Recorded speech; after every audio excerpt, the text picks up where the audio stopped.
Assalamualaikum and a very good morning guys. So hari ni macam biasa Abang Topi terpanggil untuk buat aktiviti bersama dengan warga Jabatan Hukum Melaka.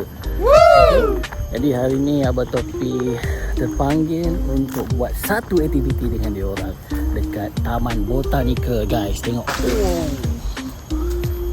Wow. Menarik Okay, kita jumpa nanti. Zah. Kalau korang ingat lagi cerita kita masa kecil-kecil dulu, cerita sang kancil dan buaya. Tu dia kancil. Ni buaya-buaya tersidai-sidai semua ni. Ni buaya-buaya beratur. Okey, lepas tu kancil tu pun melintas. Wah, menarik sini guys. Boleh datang.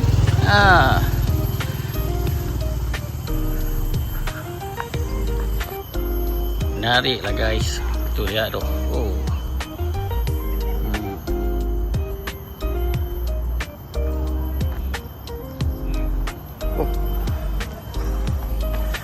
jom kita jumpa warga Jumpa Melaka. Abang Topi ni dijemput khas. Okay, jom kita pergi sana. Let's go. Wah. Sampai doang ni.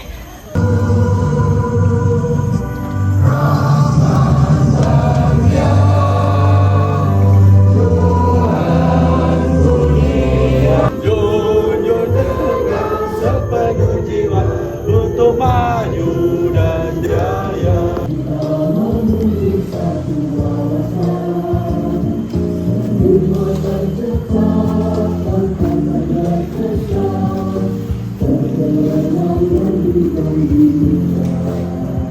Daripada Johor menetap di KL sekejap, sekarang dekat Melaka. Berada di bawah. Tangan sebelah lagi kita akan silangkan di celah-celah jari ni, kita lock. Alright. Kedudukan penyelamat dan mangsa badan tegak 180 darjah tanpa bengkok siku. Tekan dengan menggunakan kekuatan badan.